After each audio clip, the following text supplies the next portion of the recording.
Welcome back to another time in Tim's Kitchen. Today, I'm going to talk to you about how I cook a ribeye steak.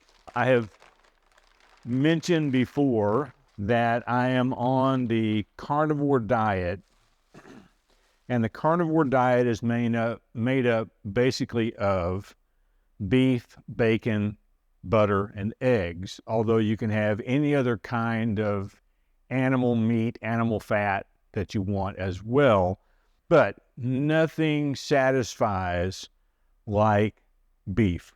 The idea with carnivore is that you want to eliminate carbs as much as possible. We want to look at this ribeye steak. Now I've got this steak, I'm going to put this up here. This is about 1.5 inches or so, and it weighs just a little over a pound, which is, I'm going to be honest, I can eat it.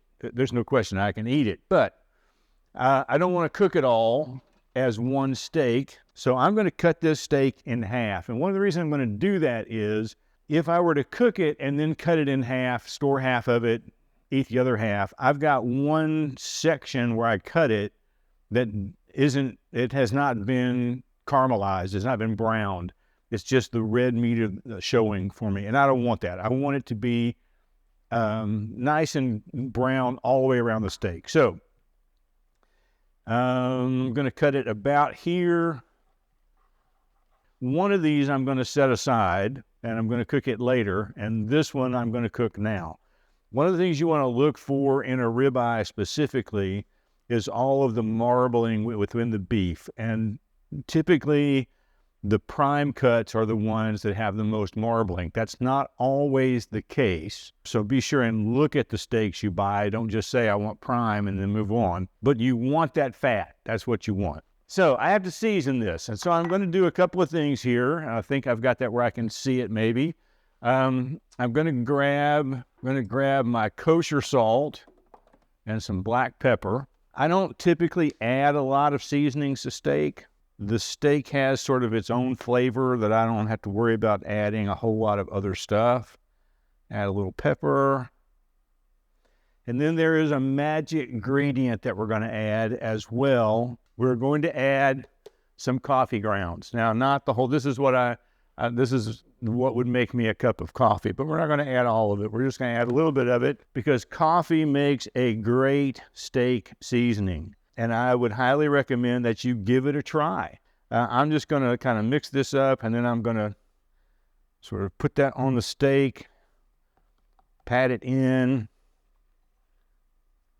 a little bit on the edges. Now, some people put a little bit of olive oil on the steak just to make the seasonings stick even better.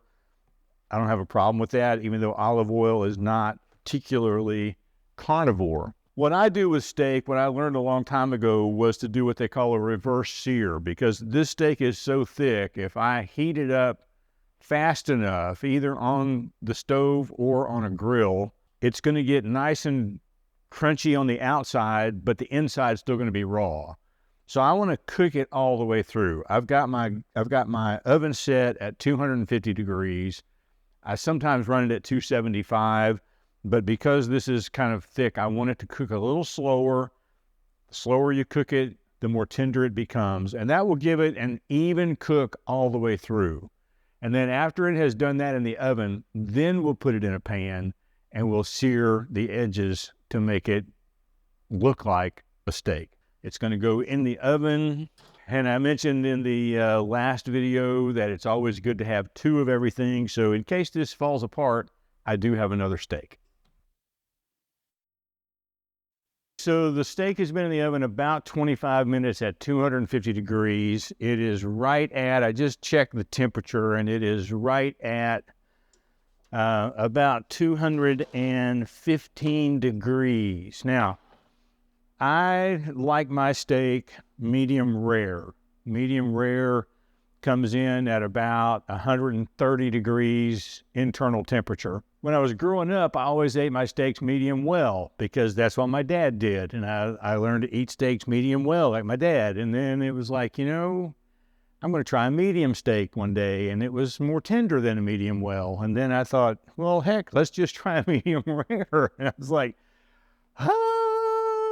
The sky's open and the angels sang. So I do mine at medium rare. That's 130 degrees internal temperature. I'm at 115 right now. I'm going to let this sit for a few minutes, but it's going to continue to cook. It's going to continue to get hotter. After about 5 minutes or so, we're going to put it over here in the skillet, and I'm going to shut the cameras down for a minute so I can maneuver everything where they go, and then we will fry this baby up. I've got a little bit of butter in this pan, and I've got the heat set pretty high. May get a little smoky in here. That's okay. But we want the butter to sort of melt down a little bit, start turning a little brown. Now, I will say about my cast iron skillet, I don't clean it every time that I use it. I mean, I wipe it out, but I don't wash it every time I use it. Cast iron kind of collects all the flavors of the food you've been cooking, and so it just sort of adds to the flavor. I'm going to put another little bit of butter in here. I think I just splattered that all over my shirt. I did. I've got, in British terms, in Gordon Ramsay terms, I have a knob of butter, which is about 2 tablespoons. We're going to let that get pretty good and hot. We don't want to put the steak in and let the pan heat up. We want the pan to be hot before we put the steak in, because we want it to brown pretty quickly. It's pretty much to that point. So let me grab the steak. And then I'm just going to put this down. That's the sound we want to hear right there. I'm going to let that cook a little bit on that side. I'm not going to do a lot. I'm going to turn it a couple of times. I'm going to stand back here so that the light can get to the pan so my other camera can pick up the steak cooking. And it's going to sit there and it's going to cook a little bit. But the idea is we want to seal that skin on the steak. We want to seal it up really tight and hold all of the juice inside the steak. So we want to cook it really, really hot and cook it pretty fast. And then we're going to baste it as we go along with this butter. So I'm going to go ahead and turn this over, let the butter kind of get back around there. And you can see I am already blackening up the steak a little bit. I'm just going to tilt this pan a little bit. I'm going to take this butter, I'm going to put it over the steak. It's looking good. I'm going to do the edges just to make sure that all of my steak has been browned around the edges. That browning is where the flavor is going to really, really resonate. A little more butter. When cooking steak, you cannot have too much butter. Now, you can't do this on the charcoal grill, but that's going to give it its own kind of flavor. A little different than here, but this butter will give it sort of a nutty flavor on the outside. We're just about there. We've got this bad boy ready to plate up. I'm going to grab something to hold onto that pan because it's just a little hot, and we're going to put this on the plate. I'll put a little more of that butter over the top of it. And you can see that this is about 8 ounces. That's a pretty good sized steak. If you're not on the carnivore diet, you want to add a baked potato to this, be my guest, because man, baked potato with butter and sour cream, oh my God, and lots of salt, that is the way forward. If you want to add broccoli to this, okay, I'm a broccoli fan, and that's usually what I get when I'm doing keto. Let's see what we've got. I'm going to cut this corner right here, and I'm going to put this up here to see if this will capture it. I don't know if it will or not. Maybe. We'll turn it around. Maybe you can see it pretty good there. It is really, really nice and pink inside, and it's just the way I love it. Oh, man. Now, on the carnivore diet, this is all I'm having for dinner. This is it.